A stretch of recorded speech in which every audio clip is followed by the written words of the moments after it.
26 नवंबर 2008 India history की वो तारीख है जिसे याद करके सबकी आंखें नम हो जाती है और दहशत की सारी तस्वीरें आंखों के सामने तैरने लगती है। इस तारीख का नाम लेते ही मुंबई शहर के पुराने घाव ताज़ा हो जाते हैं। आज से 15 साल पहले 26 नवंबर को इंडिया का सबसे खतरनाक और बड़ा टेररिस्ट अटैक हुआ था, जिससे पूरा मुंबई शहर दहल गया। इन आतंकी हमलों में 160 से अधिक लोग मारे गए और 18 पुलिस ऑफिसर शहीद हुए। इन हमलों में 200 से अधिक लोग घायल हुए। कौन है इन हमलों का मास्टरमाइंड, आइए जानते हैं। डेविड कोलमैन हेडली और तैमूर राणा को 26/11 मुंबई हमलों का मास्टरमाइंड माना जाता है। भारत सरकार ने डेविड और तैमूर राणा का एक्स्ट्राडिशन मांगा था, लेकिन अमेरिकी गवर्नमेंट ने डेविड का एक्स्ट्राडिशन देने से इनकार कर दिया और अब जाके तैमूर राणा का एक्स्ट्राडिशन दिया गया। यूएसए ने तैमूर राणा को कैलिफोर्निया में भारतीय ऑफिसर्स के हवाले किया। तैमूर राणा को 10 अप्रैल 2025 में भारत लाया गया। तैमूर राणा इस समय एनआईए की कस्टडी में है। 11 अप्रैल 2025 को उससे 4 घंटे तक पूछताछ चली, लेकिन उसने जांच में सहयोग नहीं किया। आगे बढ़ने से पहले मुंबई हमलों की टाइमलाइन और जगह के बारे में समझते हैं। लश्कर तैयबा के 10 टेररिस्ट समुद्र के रास्ते मुंबई में एंटर करते हैं और साउथ मुंबई की 8 जगहों को निशाना बनाते हैं। अटैक 26 नवंबर 2008 की शाम को शुरू हुआ और 29 नवंबर तक चला।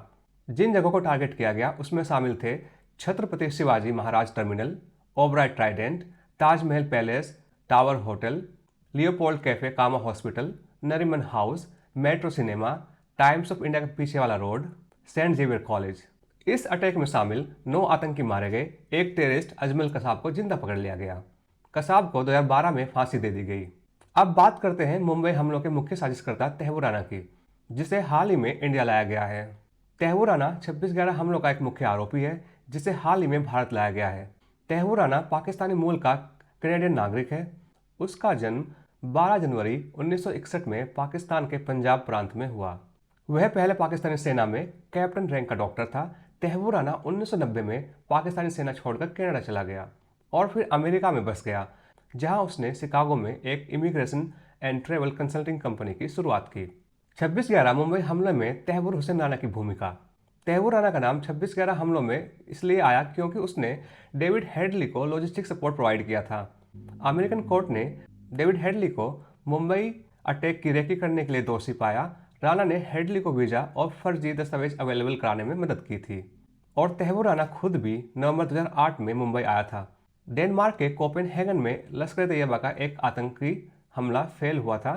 इलिनॉइस कोर्ट ने राणा को एलईटी को मटेरियल सपोर्ट देने के लिए दोषी पाया और 14 साल की सजा सुनाई, लेकिन उसे 2020 में हेल्थ रीजन की वजह से छोड़ दिया गया। डेविड हेडली से जुड़ी कुछ महत्वपूर्ण जानकारी। डेविड कोलमैन हेडली का असली नाम दाऊद सईद गिलानी था। वो 26/11 मुंबई हमलों का एक मुख्य साजिशकर्ता था। वो पाकिस्तान मूल का अमेरिकन सिटीजन था।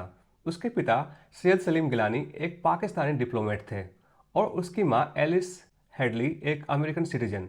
वो अमेरिका में एक सोशल वर्कर थी।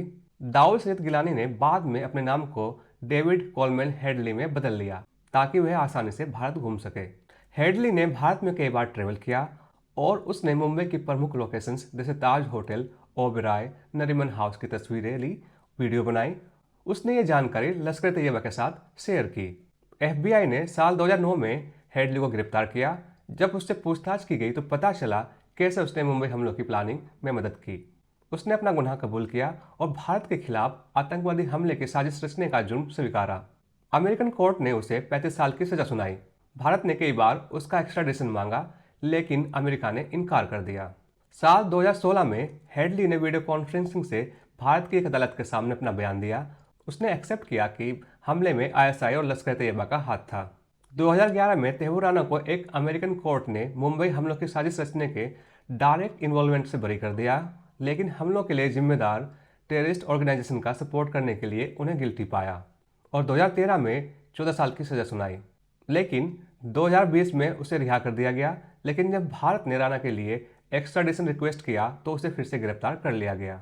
राणा को भारत लाने का प्रोसीजर काफ़ी लंबा और डिफिकल्ट रहा। ये भारत सरकार के डिप्लोमेटिक और लीगल प्रयास की वजह से पॉसिबल हो पाया है। राणा ने अमेरिकी अदालतों में कई याचिकाएं दायर की। राणा ने दावा किया कि भारत में उसे टॉर्चर किया जाएगा। सैन फ्रांसिस्को की एक अपील कोर्ट और अमेरिकन सुप्रीम कोर्ट ने उसकी याचिका रिजेक्ट कर दी। 21 जनवरी 2025 को अमेरिकी सुप्रीम कोर्ट ने उसकी आखिरी याचिका भी खारिज कर दी और 10 अप्रैल 2025 को उसे लॉस एंजलिस से एक विशेष विमान से भारत लाया गया। उसे एनएसजी कमांडो की सुरक्षा में दिल्ली के इंदिरा गांधी अंतर्राष्ट्रीय हवाई अड्डे पर लाया गया, जहां एनआईए ने उसे गिरफ्तार किया। उसे तिहाड़ जेल में रखा गया है। एनआईए ने उसे पूछताछ के लिए 20 दिन की रिमांड मांगी, लेकिन कोर्ट ने 18 दिनों की रिमांड अप्रूव की।